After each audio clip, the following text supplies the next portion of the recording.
ইন্টারনেটের গতি নিয়ে নির্দেশনা, ফেসবুক টিকটকের ক্যাশ সার্ভার বন্ধ। ইন্টারনেটের গতি বৃদ্ধি ও ফেসবুক নিয়ে নতুন নির্দেশনা দিয়েছে বিটিআরসি। প্রতিষ্ঠানটি ইন্টারনেটের গতি বাড়াতে গুগলের ক্যাশ সার্ভার চালুর জন্য আইআইজি অপারেটরদের নির্দেশ দিয়েছে। বৃহস্পতিবার 25শে জুলাই দেওয়া নির্দেশনা এসব তথ্য জানিয়েছে বাংলাদেশ টেলিযোগাযোগ নিয়ন্ত্রণ কমিশন বিটিআরসি।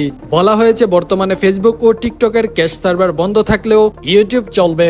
জানা গেছে দেশের আইন ও সরকারের নির্দেশনা না মানায় বন্ধ থাকবে মেটার সামাজিক যোগাযোগ মাধ্যম ফেসবুক। তবে যদি ফেসবুক সরকারের নির্দেশনা মানার নিশ্চয়তা দেয়, তখনই এটি চালুর বিষয়ে সিদ্ধান্ত নেবে সরকার। জানা গেছে মোবাইল ইন্টারনেট চালুর লক্ষ্যে 2-1 দিনের মধ্যে নিয়ন্ত্রক সংস্থার সঙ্গে বৈঠকে বসবে সবকটি অপারেটর এবং ট্রান্সমিশন ব্যবস্থাপনায় যুক্ত প্রতিষ্ঠানগুলো। সেখানে সঞ্চালন লাইন মেরামতের সর্বশেষ পরিস্থিতি এবং সার্ভার ও ডাটা সেন্টারের সঙ্গে সংযুক্তি কাজের অগ্রগতির প্রতিবেদন তুলে ধরা হবে। এসব প্রতিবেদন পর্যালোচনা শেষে মোবাইল ইন্টারনেট চালুর